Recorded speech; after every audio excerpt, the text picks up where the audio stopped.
Welcome to Tools and Track. Fucking stole my name again.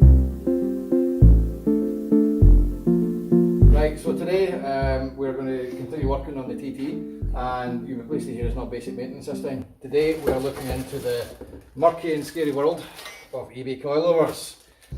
I've no idea what caliber of coilovers these are, but let me tell you, they were not expensive. So Actually, they're softer than I thought they would be. So these are made by a company called JOM. Whether they're good or crap or indifferent, I don't really care. All I'm being tasked with is to fit them in the car and make it a bit lower. So how do you want to do this? Do you want to take a side each? Well, we'll start with that, and then what we'll do is when I make a complete arse of it, you can come and fix it. So, as far as I've been advised, there is a single bolt in the bottom to come out. Whether it will or not, who knows? I'm not going to go in there at all. Right, so, what are you trying to say, Jen? suggestions? 2 bolts at the top. An extension, a big extension, or start at the bottom. Aye, and see that's Am I still doing the right thing? So your old money sockets are actually a completely different size. Ah, right, okay. So they won't work. They're for American cars, Tommy, aye? American, Old English, and spaceships and Soviet Union.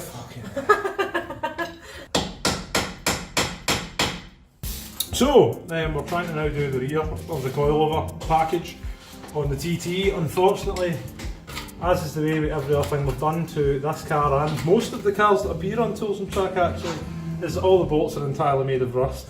And do you know what's really good? So while we're battling with this, I keep turning around occasionally, looking out the window. There's some chaps across the road making music and drinking beer. I wonder who's got the better side of that deal. What do you think, Thomas? Music sounds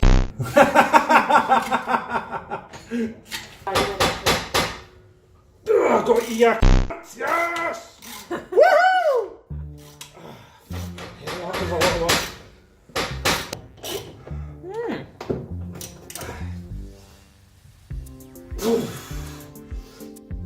Please don't give yourself a brain hemorrhage. Yes, I know. Okay, Duggan.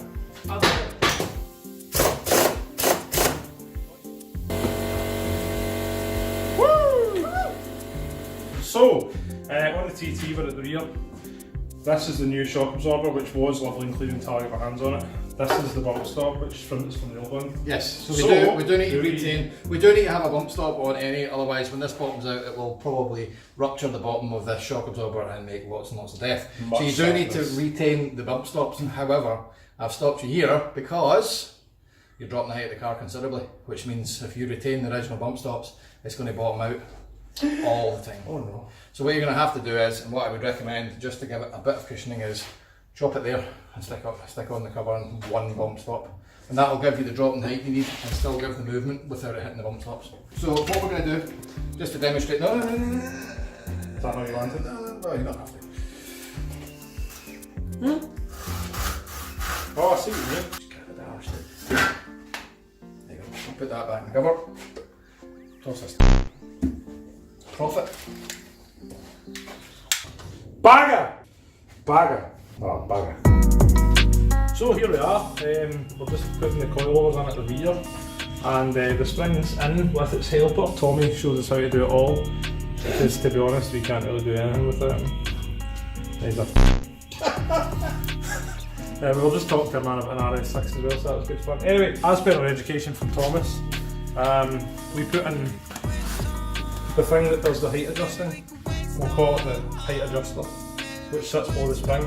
But you actually need to bolt that into the bottom. Because the springs could potentially be so low they would actually fall out, so you need to have this, which attaches to the bottom of the helper and holds the whole thing in place. What we'll do is we'll get some panel shots of the actual setup, because my explanation's and hopefully that'll help. So, I've been tasked with fixing my own car. Doesn't happen very often. But there's only one way to learn, I suppose. There is a whole 3 bolts to come out to get this rear strut out. See if you use the trolley jack to lift the cup a wee bit, basically take the weight off the shock absorber. But see, before we do that, let's take the top off the above. I'll get up and do the job nicely. while the boys get themselves coffees, we now have most of the bolts out. This being the worst one, but doesn't come out its socket. Number 3. Should the shock now just drop out then? The shock should beat, but you might need to give it a wee hammer. Top it's fine, bottom it isn't quite so much. Big screwdriver, leave it out. And stand on it. There you go, it's out. Hold on. Done. So what we're doing now, Amy, is we're removing this bolt so that we can take off bits that we need. I can't even ask to explain it anymore, I'm that tired. We need bits for the new bits. So Old bits for the new bits. Old bits off this for the new bit, so that we can put the new bit on the car with the new old bits. So we're now going to ugga dugga the shit out of this until it falls off, which I hopefully will fairly quickly. So what we're doing now is chopping off some of the rubber thing because we don't need all of it because Tommy told us that. Hey guys, I had a great Hi guys, buddy. Hey buddy. Hey buddy. So this has been very much one of the days where we started with the thing and it was a brilliant idea. And we're now, I don't know what time, I don't even want to know. To be fair, David, what we started doing today was brakes on a different car. And that's a valid point. We came in and thought, right, let's get Noisy Boy ready to go for its map and put spark plugs in and do all that stuff. And then went, we don't want an easy day! Let's just do something that's going to take up every single hour of the day. And all of the effort of life. And I came here, do you know what, I came here personally to install a dash cam and help you. This is my car I've had, what, 2 weeks that I've only actually had in my possession for a week. I'm going to need to drive it home from the boot. To be fair though, whether you're right, that shouldn't be a problem. This is valid, but I still need to touch the steering wheel.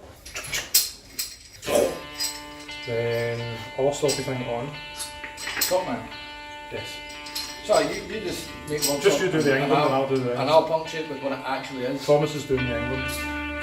When ugging, always make sure that ugger.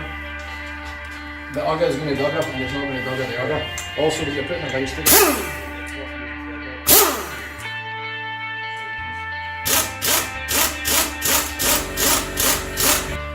Now Amy's going to reattach it.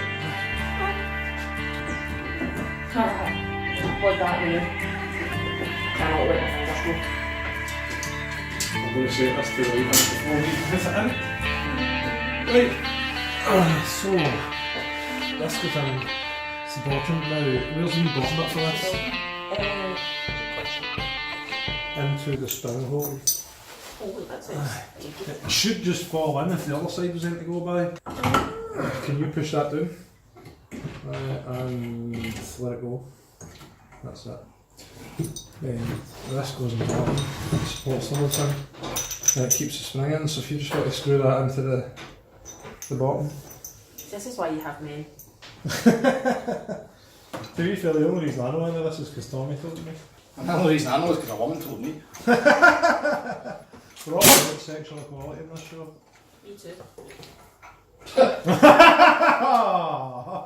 Probably leaking from the toilet. Oh, maybe that, yeah. Poor Arsling from me. Let's be honest, I have with the force of 1,000 suns.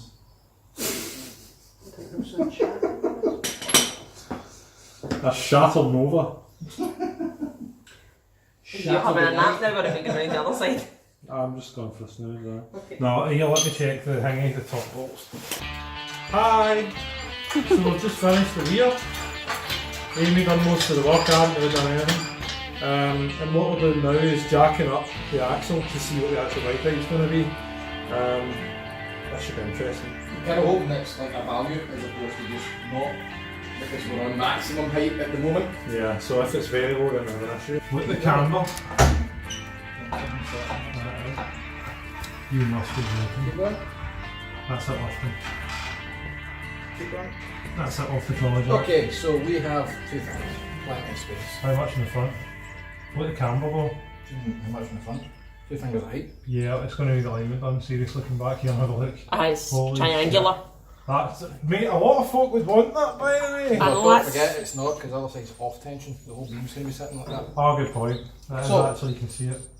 That's fine. Because when the other beam goes on, we're going to get a bit of height on that as well. Because it will actually offset, because this is obviously on maximum compression. This has been a long day. Right, so we started on the front. There's numerous ways everyone says that you can do this, whether you can get away without dropping the drive shafts. I tell you, point blank, the fastest way is often the most involved. So what we've done here is removed the entire strut and hub assembly. That means we've dropped the bottom wishbone, we've dropped the tie rod off, we've removed the drive shaft. We've just completely cut off of the bottom drop link because we've got new ones to go on. I wasn't wasting my time trying to fight that. We've got the brake carrier and caliper removed off as one unit, and the brake disc off, and all your associated ABS sensors and gubbins have all been put to the side as well. So all we're left with here is literally a removed hub, which we're going to then split from here and put the new coilover in. Whew. So let's talk about coilovers. This is our front strut. Now, I've preset this to where I want the height to be, having just done the other side. We've took a rough guess at it. You'll probably need to do this yourself. It's not worth really filming in camera. Once it's on, obviously you'll set the heights. You'll measure these little threads here. Each one of these is a millimetre. It doesn't quite equate like that on ride height, but it's not far off. I'm obviously going to have to put my top mount on this once we can press this down and sort all that. My top mount's obviously still on the original strut, so the next thing we need to do is break this down and scavenge all the parts to put our coilover on. Let's go somewhere we've got some space. What we're going to have to do is take this nut and bolt out. I've trimmed off the excess thread here because there's no point in chewing through it trying to get it off, and it's going to do nothing for the bolt to put it back on. So without any further ado, I'm really not relishing this, but let's get some torque on it.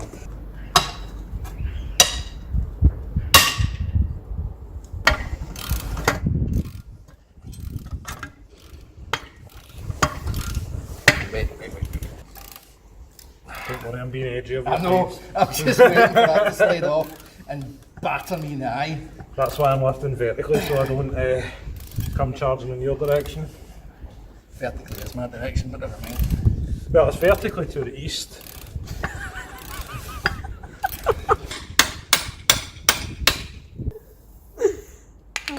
So that cracked open, there should be enough gap in there just to get us some penetrant fluid.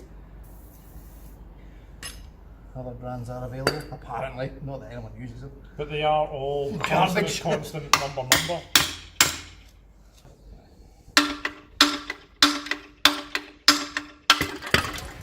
That's the guy. One fully removed hub. With that screwdriver stuff. Maybe you should leave that in there. It's not the worst idea.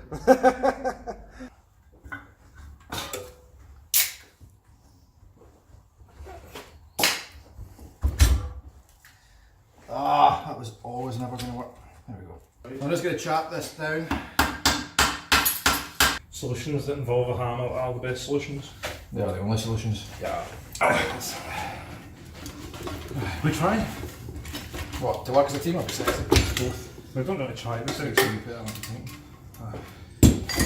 the hammer down. I can't help it, the hammer's the answer to all problems in life. Okay, so now that we've got the hub mounted, the next thing we need to do is get all the top mount assembly on, which goes a little something like this. I don't think I've done that in the right order. I thought was being a smart arse by setting the height in this before putting the top mount on. The problem is the top mount also sandwiches on against the spring, so I can't get that on when this is all set to tension. Should we put a pen mark? We could put a pen mark if you trust it, but I think by the time we run this past it will get rid of all the ink. We'll You know the count anyway, don't you? Because it's 37 tons. 37 tons. Yeah. So this is the original cap, which goes That's on amazing. there. Very amazing. That's our bearing, which goes on top of that. And provides the rotational force. So this will go on fairly easy now because there's no tension in it. Now that we've got there, we need to wind this again. Right, okay, so...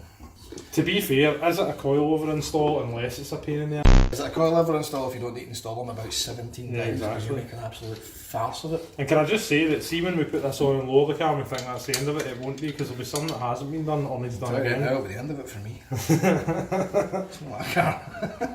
So the first thing we're going to do is take the weight off of this before we fit it on anything else, so that means running it through the top mount first.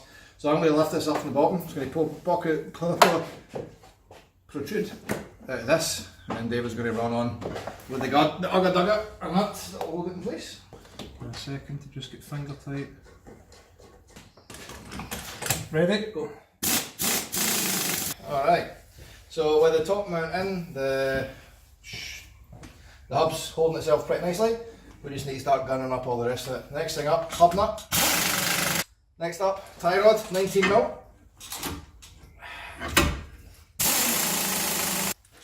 With a bit of stability and things, it's time to start running some of the cables back in place.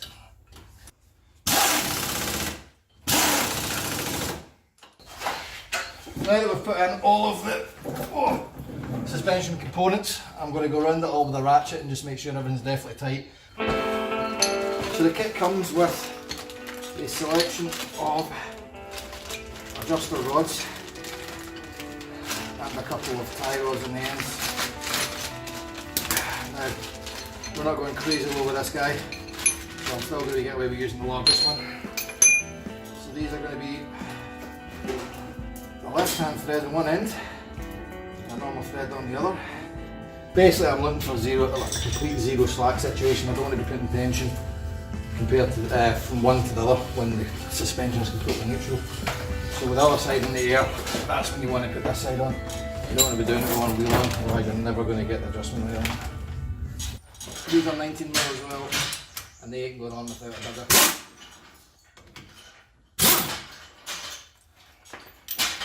So these are 17mm, and they won't go on without a double. So once you're ready to set these up and adjust the heights, make sure your steering wheel is completely straight.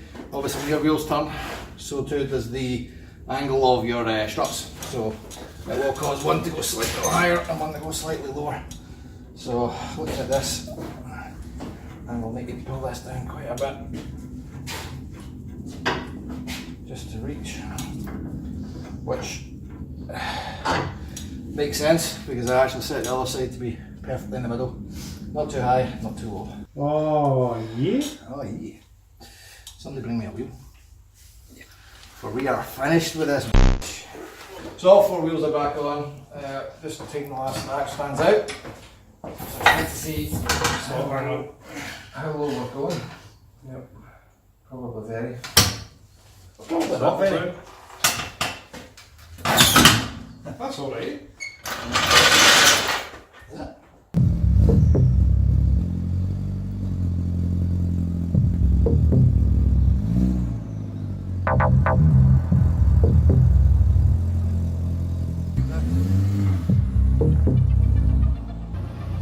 I